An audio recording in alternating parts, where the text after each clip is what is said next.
कितना छलांग मारा डॉज कॉइन ने यहाँ से। ये गया है लगभग 97%, मैं कहता हूँ 100% की छलांग लगी। ठीक है, ठीक है, अगर हम चाहें तो किसी भी कॉइन के अंदर अच्छा खासा निवेश कर सकते हैं और ऊपर लेके जा सकते हैं अगेंस्ट द विल्स।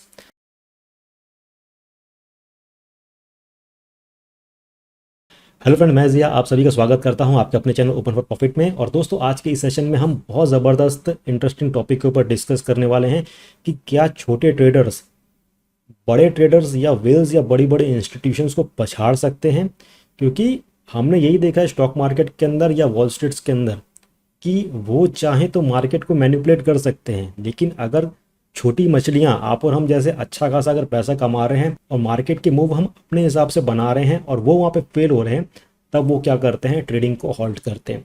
तो ऐसा कहाँ हुआ, क्यों हुआ, कैसे हुआ, वो हम आगे डिस्कस करेंगे। लेकिन इस सेशन को स्टार्ट करने से पहले ये कहूँगा कि दोस्तों, वीडियो पसंद आती है तो उसको ज़्यादा से ज़्यादा लाइक ठोक दीजिए। कम से कम 2000 से ऊपर लाइक्स चाहिए, क्योंकि इसके बाद अब मैं लेके आने वाला हूँ टेक्निकल एनालिसिस के ऊपर वीडियो। क्योंकि इससे पहले हमने टेक्निकल एनालिसिस के ऊपर बहुत सारे सेशंस किए और बहुत इंपॉर्टेंट स्ट्रेटेजीज मैंने आप लोग को सिखाई हैं। और उसके बाद मैंने थोड़ा सा एक गैप रखा था ताकि आप जब चीज़ों को अच्छे से समझ जाएंगे तब हम लेवल 2 पे जाएंगे इन टेक्निकल एनालिसिस।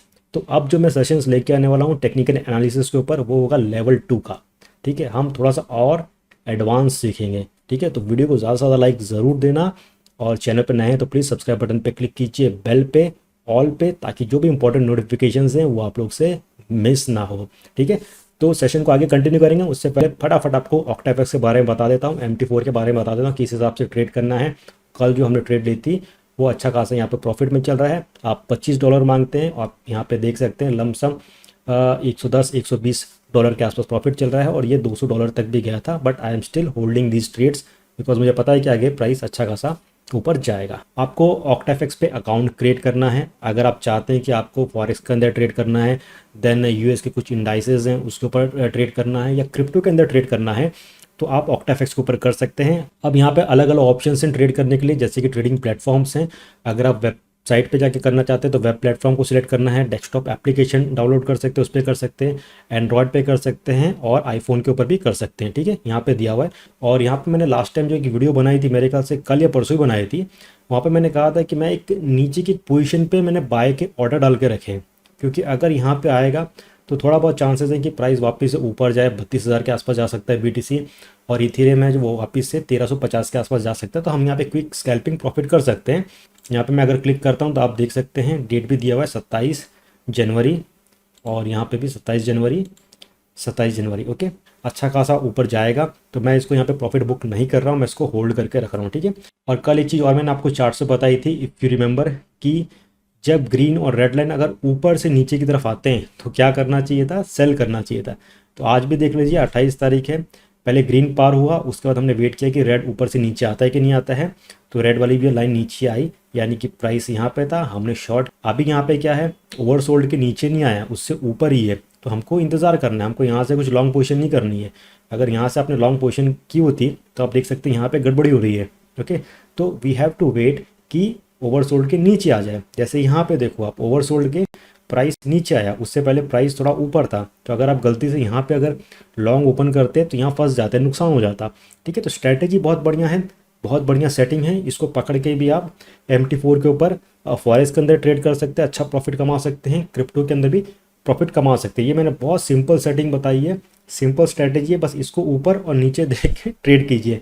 ठीक है, इट्स डैट सिंपल, और डेली का आराम से आप अच्छा खासा $100-200 तो कमा सकते हैं मेरे हिसाब से। और इसके साथ ही अगर आप वेबसाइट के फ्रंट पेज पे जाएंगे तो वहाँ पे जो मैंने सेलिब्रिटीज़ के साथ एक सेशन रखा था उनको मतलब सिखाने का किस हिसाब से फॉरेक्स में ट्रेडिंग करनी है, तो इस वीडियो पे आप क्लिक करेंगे तो यहाँ पे आप सारी वीडियोस वगैरह देख सकते हैं। इसके 5 एपिसोड्स है, और पांचों एपिसोड्स के अंदर मैंने डिटेल में समझाया है किस हिसाब से बेसिक्स को हमें पहचानना है, उसके बाद किस हिसाब से ट्रेड करना है, RSI क्या होता है, और इंपॉर्टेंट जो इंडिकेटर्स होते हैं उनको किस हिसाब से हमें यूज़ करना है। तो ये सारे 5 एपिसोड्स आप देख लेना, बहुत अच्छी खासी आपको इसके अंदर जानकारी मिलेगी, अच्छा खासा आप ट्रेड कर सकते हैं। ठीक है, तो दोस्तों ये था टोटल ऑक्टाफेक्स के ऊपर। अब हम चलते हैं थोड़ी सी मार्केट के एनालिसिस करते हैं, क्रिप्टो के बारे में कुछ चार्ट्स वगैरह दिखाता हूँ, कुछ एनालिसिस बताता हूँ XRP के ऊपर, लाइटकॉइन के ऊपर। तो दोस्तों सबसे पहले स्टार्ट करते हैं, एक मार्केट का ओवरव्यू देखते हैं कि भाई क्या दिख रहा है, हरियाली है कि नहीं है। तो चारों तरफ थोड़ी सी हरियाली छाई है, मतलब थोड़ी सी BTC ने होल्ड किया, और इथेरियम जो हमेशा कह रहा हूँ कि काफ़ी बुलिश मोमेंटम है, पॉजिटिव चीज़ जुड़ी हुई है। तो वो इस प्राइस को ऊपर लेके जाता है। और जैसे मैंने कहा कि Reddit now partners with Ethereum, उनकी जो पॉइंट सिस्टम है उसके लिए वो इथेरियम का इकोसिस्टम वगैरह यूज़ करेंगे।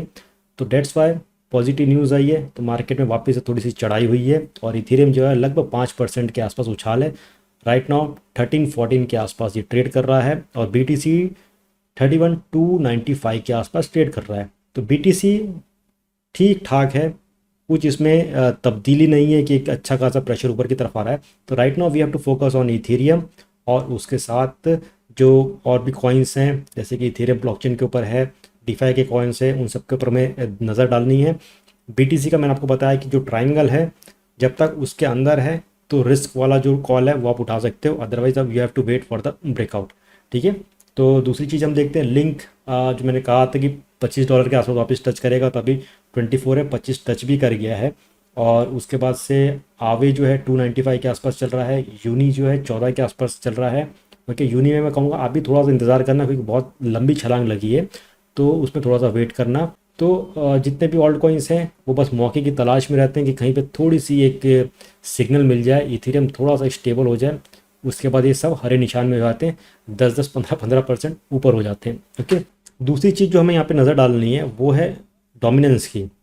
डोमिनेंस जो हो रहा है 62.4% के आसपास हो रहा है। BTC का जो डोमिनेंस है वो धीरे धीरे कम हो रहा है और प्राइस जो है एक बहुत ऊपर वाले लेवल पे है, तो लोगों का इसमें इंटरेस्ट अभी थोड़ा सा कम है। और हर कोई यही चाहेगा कि कोई ऐसा कॉइन मिले जिसकी पॉजिटिव न्यूज़ हो, अच्छे प्रोजेक्ट्स हो और वो एक स्टेबल रहे आगे चल के, मतलब उसके आगे चल के बहुत सारे अपग्रेड्स हों और कहीं अच्छा खासा जा सकता है। ठीक है, अब यहाँ पे थोड़ा सा आगे कंटिन्यू करूँ, एक सवाल आप लोग से पूछूंगा, फटाफट कमेंट करके जवाब देना, आप लोग क्या समझते हैं मुझे आप लोग बताइए, अगर आप क्रिप्टो के अंदर हैं, कि BTC का यूज़ केस क्या है। ओके, बिटकॉइन का यूज़ केस क्या है। अब ये मत बोलना कि हाँ हम यहाँ से ट्रांजैक्शन कर सकते हैं, उसको दे सकते हैं पैसा, पैसा ले सकते हैं, इसको छोड़ के मुझे और बताइए कि BTC का यूज़ केस क्या है। और उसके साथ चलो ये भी बताइए कि इथेरियम का यूज़ केस क्या है, डॉट का यूज़ केस क्या है। तो थोड़ा सा मुझे भी आइडिया मिलेगा कि आप लोग किस हिसाब से मार्केट को परख रहे हैं और जिस कॉइन के अंदर आप ट्रेड करना चाहते हैं उसके बारे में आपको कितना नॉलेज है। ठीक है, ये भी थोड़ा जानने को मिलेगा मुझे। ओके, तो फटाफट कमेंट करके बताइए, जो भी समझ आता है कमेंट कीजिए, सही है गलत है उसकी परवाह मत करिए, बस जो भी दिमाग में आ रहा है कमेंट करके बताइए। ओके, अब फटाफट यहाँ पे हम नज़र डालेंगे मार्केट कैप के ऊपर। मार्केट कैप हो गया है टोटल $936 बिलियन का और BTC का जो मार्केट कैप है वो हो गया है 584 बिलियन का हो गया है और इथेरियम का मार्केट कैप चल रहा है, लमसम पकड़िए, $150 बिलियन का हो गया है। ओके, तो क्या 2021 में इथेरियम बिटकॉइन को ओवरटेक कर सकता है in terms of market cap, क्योंकि इथेरियम के अपडेट्स बहुत सारे हैं, बहुत सारी नई नई चीज़ें आने वाली हैं, बहुत सारी पार्टनरशिप होने वाली हैं, बहुत सारे ऐप्स बनने वाले हैं इसके ब्लॉकचेन के ऊपर, उसके साथ अलग अलग नोड्स होंगे जो दूसरे ब्लॉकचेन को एक साथ कनेक्ट करेंगे ताकि चीज़ों को इजीली ट्रांसफ़र किया जाए, बहुत सारी चीज़ें होने वाली है। ठीक है, तो क्या आपको लगता है इथेरियम BTC को ओवरटेक करेगा कि नहीं करेगा, कमेंट करके बताइए ये भी। उसके साथ सबकी नज़र में एक ये चीज़ है कि पोल्काडॉट जो है इट्स इथेरियम किलर, मतलब ये जो है ये इथेरियम को तहस नहस कर सकता है, इथेरियम की जगह ये ले सकता है। तो आप क्या समझते हैं ये भी फटाफट कमेंट करके बताइए। आज थोड़ा सा आप लोग को होमवर्क दे रहा हूँ तो प्लीज़ उसको भी करिए। ओके, तो नज़र रखने को कहूँगा डॉट के ऊपर, देन मैं आपको कहूँगा लिंक के ऊपर वापस से नज़र बनाइए। उसके बाद मैं आपको कहूँगा XLM है उस पर नज़र बनाइए और यूनिस्वैप है और यूनी जो है इसके ऊपर भी नज़र रखना है। देन आवे जो है इसके ऊपर आपको नज़र रखनी है, टीजॉस है इसके ऊपर आपको नज़र रखनी है, ओशन जो कॉइन है उसके ऊपर आपको नज़र रखना है, देन थेटा है उसके ऊपर नज़र रखना है, SNX है उसके ऊपर नज़र रखना है, एटम जो ये बहुत अच्छा है इसके ऊपर आपको नज़र रखना है। देन डॉज कॉइन, चलो डॉज कॉइन मैंने कहा था ना, अभी देखो डॉज कॉइन ने क्या चमत्कार दिखाया है, आप लोग भी याद करोगे। गजब गजब गजब। ओके, क्या कहा था आप लोग को, याद करो याद करो याद करो। डॉज कॉइन जो है ज़बरदस्त छलांग मारेगा, एक्यूमुलेट कर लो एक्यूमुलेट कर लो। ओके, कितना छलांग मारा डॉज कॉइन ने यहाँ से, माय गॉड। ये गया है लगभग 97%, मैं कहता हूँ 100% की छलांग लगी। ठीक है, और ये चीज़ जो है ये तो चलो टेलीग्राम पे भी मुझे पोस्ट करनी पड़ेगी, तो यहाँ पे मैं टेलीग्राम पे भी पोस्ट कर देता हूँ, ठीक है, कि डॉज कॉइन ने कर दिया कमाल, गजब का गया, गजब का गया, मैं क्या कहूँ यार। ठीक है, देखो मैंने आपको 2-3 मरतबा कहा है, ठीक है, कि डॉज कॉइन पे नज़र रखो, नीचे आ रहा है एक्यूमुलेट कर लो, एक्यूमुलेट कर लो, ये बहुत अच्छा खासा पंप होगा। आप यहाँ पे देखोगे मैंने कहा था कि कौन है छुपा रुस्तम कॉइन, ठीक है, और वहाँ पे डॉज कॉइन के बारे में बताया था। उसके बाद मैंने आपको पोल्का डॉट भी बताया था, और यहाँ पे इंजन कॉइन भी बताया था लगभग 1 हफ्ते पहले, और आज देखो कितना ज़बरदस्त उसमें अब प्रॉफिट हुआ है, ठीक है। तो ये सारे मैंने कॉइन्स दिए थे, और उसके बाद यहाँ पे भी मैंने हर एक वीडियो के अंदर मेरे ख्याल से मैंने डॉज कॉइन को 3-4 मरतबा यहाँ पे बताया है कि इसके ऊपर आप लोग नज़र रखो, अच्छा खासा अब प्रॉफिट दे सकता है, ठीक है। तो नहीं लिया तो कोई बात नहीं, मौका बहुत है, और बहुत सारे में चांस मिलेंगे आगे इसके अंदर एंट्री लेने के लिए, ठीक है, तो नथिंग टू वरी।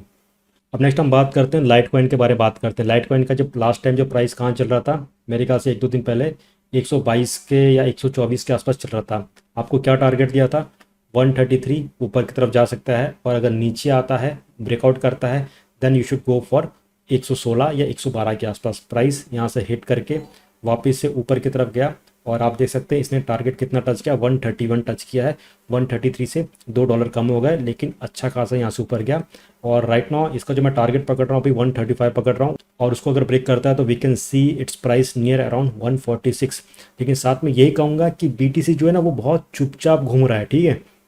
तो उस बीच में ये सब जो कॉइन्स हैं ये आपस में थोड़ा सा ट्राई कर रहे हैं ऊपर नीचे जाने की, लेकिन अगर BTC ने झटके से कुछ भी नीचे की तरफ किया तो आपको इंस्टेंटली अपनी पोजीशंस को क्लोज करनी है, ये बात ध्यान में रखो, ठीक है। नेक्स्ट हम बात करते हैं इथेरियम की, बात करते हैं कि इथेरियम में क्या करना है। इथेरियम जो है मिड सेक्शन जो था मैंने आपको बताया था यहाँ पे आता है, उससे ऊपर चल रहा है, उससे नीचे नहीं आया, तो ऊपर चल रहा है। तो प्राइस राइट नाउ इसका 1328 चल रहा है, पॉजिटिव न्यूज़ जुड़ी है, तो मेरे हिसाब से ये वापस से ट्राई कर सकता है 1400 के ऊपर जाने के लिए, और अगर अच्छा खासा ये ऊपर जाता है तो 1470 के आसपास आप इसका टारगेट पकड़ सकते हैं। लेकिन वापस से कहूँगा 1400 के आसपास आता है या 1420 के आसपास आता है तो प्रॉफिट बुक करके निकल जाना, और वापस से अगर लॉन्ग करने की सोच रहे हो तो ऊपर का जो एक रेजिस्टेंस मिल सकता है उसको 1476 या उससे थोड़ा ऊपर 1504 का इसको एक रेजिस्टेंस मिल सकता है, ये बात थोड़ा सा सोच समझ के रखना। और अब हम बात करते हैं मेन टॉपिक के ऊपर, ठीक है, बहुत बढ़िया टॉपिक है, उसके बारे में बात करते हैं कि अभी जो है वॉल स्ट्रीट पे एग्जैक्टली क्या हुआ है। देखिए वॉल स्ट्रीट जो है वो हमेशा से कहा यह जाता है कि इसमें जो बड़े प्लेयर्स हैं वो मार्केट को अच्छा खासा मैनिपुलेट करते हैं, वो चाहेंगे उस हिसाब से मार्केट को चलाएंगे। और तब हम बात करेंगे सेबी की, बात करेंगे वॉल स्ट्रीट पे, वहाँ पे SEC ये सब की बात करेंगे, तो कोई इसमें वो नहीं बोलेगा कि हाँ इन्होंने गड़बड़ की, इतना ज़्यादा प्राइस क्यों चले गया, अगर मार्केट गिरा तो हाँ क्यों मार्केट प्राइस नीचे आ गया, ठीक है। तो ये सारी चीज़ें हैं, जैसे हमारे यहाँ होती है वैसे वहाँ पे भी होती है वॉल स्ट्रीट के अंदर। अब पिछले 1 हफ्ते के अंदर वहाँ पे कुछ हड़कंप मच गया है, मतलब कि कह रहे हैं कि एक लड़ाई चल रही है बिटवीन स्मॉल ट्रेडर्स और मार्केट के बड़े प्लेयर्स या हेज फंड्स वाले जो होते हैं उनके बीच में हो रही है। अब एग्जैक्टली हुआ क्या, मैं आपको ये स्टोरी समझा देता हूँ, आपने शायद सुना भी होगा कि गेम स्टॉप ये जो कंपनी है ये वीडियो गेम्स वगैरह के अंदर है, और मेरे ख्याल से जब से ये पेंडेमिक वगैरह स्टार्ट हुआ था तो उसमें कुछ अच्छा खासा नहीं चल रहा था, और इसके लमसम कह सकते हैं 500 से ज़्यादा जो स्टोर्स थे वो उनको बंद करने पड़े, और कंपनी की हालत दिन ब दिन ख़राब होती गई। इसके जो स्टॉक के जो प्राइस हैं वो भी मेरे ख्याल से लुढ़क के $3.5 के आसपास आ गए। अब उस समय क्या किया कि बहुत सारे जो लोग थे उन्होंने सोचा कि यार चलो इसको बाय कर लेते हैं, कम कीमत में पड़ी हुई है। अब बात ये हुई कि जो बड़े बड़े हेज फंड्स वाले थे वो कर रहे थे शॉर्ट सेलिंग। उनका ये मानना था कि इसकी प्राइस जो है धीरे धीरे नीचे आ जाएगी, और जब ये नीचे आ जाएगी और कम प्राइस हो जाएगी तब ये वहाँ पे बाय करेंगे, ओके, तो उससे उनको अच्छा खासा प्रॉफिट होगा। तो जो मार्केट में जो बड़े प्लेयर्स होते हैं वो शॉर्ट सेलिंग से बहुत अच्छा खासा कमाते हैं। अब शॉर्ट सेलिंग में एक लफड़ा ये हो जाता है कि आप जब शॉर्ट सेलिंग करते हो तो आप मार्केट से बोरो करते हो कि ठीक है मैं ये सेल कर रहा हूँ, मेरी सेल की पोजीशन आप ले लो, ओके, और जब प्राइस जो है वो नीचे आएगा तो बाय कर रहा हूँ। लेकिन अगर प्राइस ऊपर चले गया तो बहुत ज़बरदस्त झटका लगता है, ठीक है। तो इनकी कैलकुलेशंस कभी ख़राब नहीं होती है, लेकिन कभी कभी हो भी जाती है, और जब होती है तो बहुत बड़ा इसके अंदर एक नुकसान होता है। तो यहाँ पे ये हुई बात कि गेम स्टॉक जो था GME था उसकी प्राइस को नीचे लाना था, नीचे ला रहे थे। और रिटेल ट्रेडर्स ने क्या किया, रेडिट के ऊपर छोटे छोटे कुछ ग्रुप्स बनाए और इस तरह से एक मुहिम स्टार्ट की कि ये जो बड़े प्लेयर्स हैं हमको दबा नहीं सकते, अगर वो शॉर्ट सेलिंग कर रहे हैं तो हम इसको यहाँ से बाय करके ऊपर लेके जाएंगे। क्योंकि बहुत बड़ा नुकसान हुआ है इस पेंडेमिक में, जो छोटे छोटे ट्रेडर्स थे हमारी तरह रिटेलर्स थे, ठीक है, उनका बहुत नुकसान हुआ है, बिजनेस नहीं चला, कुछ नहीं चला, ऊपर से ये जो है शॉर्ट सेलिंग करके और कमाना चाहते हैं। तो यहाँ पे क्या हुआ कि ये जो ग्रुप है धीरे धीरे बढ़ता गया, okay, and they started buying game stock. तो ये जो आर्टिकल इसको पूरी तरह पढ़ेंगे तो आपको पूरी जानकारी मिल जाएगी। तो GME यानी गेम स्टॉक जो है, इसके जो स्टॉक की प्राइस थी 3.5 या $3.25 के आसपास हो गई थी, लेकिन पिछले 5 दिनों में इसकी जो प्राइस थी 92% बढ़ गई, $148 के आसपास बढ़ गई, और मेरे हिसाब से 179 के आसपास इसने हाई किया। इनफैक्ट $400 तक हाई चले गया, 1300% की इसने छलांग लगा दी। और इस बीच में क्या हुआ, जो बड़े बड़े जो हेज फंड्स वाले थे उनकी हालत ख़राब हो गई, क्योंकि उनका लॉस बढ़ते जा रहा था। और यहाँ पे शॉर्ट सेलिंग में यही रहता है कि आपको अगर शॉर्ट सेलिंग की पोजीशन ख़त्म करनी है तो यू हैव टू बाय, तो प्राइस ऊपर हो गया तो you have to buy at the market price. तो लगभग इनको बिलियंस का, और जो छोटे ट्रेडर्स थे उनकी खुशी का ठिकाना नहीं हुआ। और रेडिट के अंदर बहुत सारे लोगों ने कमेंट किया है कि रातों रात वो बिलियनर्स बन गए, ओके। आप देख सकते हैं about 71.6 million game stop shares are currently shorted worth about 4.6 billion. Those bets have cost investors about 6.12 billion which includes a loss of 2.79 billion जो hedge funds वालों को हुआ है। और इसकी वजह से पता क्या हुआ है, जो न्यूयॉर्क स्टॉक एक्सचेंज था उसको 9 मरतबा जो ट्रेडिंग थी उसको होल्ड करना पड़ा कि भाई चीज़ें संभल जाए, लेकिन चीज़ें संभलने वाली नहीं थी, क्योंकि जो छोटे ट्रेडर्स थे वो समझो ना ग्लोबली इस चीज़ को बाय कर रहे थे मार्केट प्राइस पे, तो ज़बरदस्त प्राइस ऊपर गया। आप पढ़ सकते हैं, we broke it GME at open, one Reddit user wrote on Monday after the New York Stock Exchange halted trading.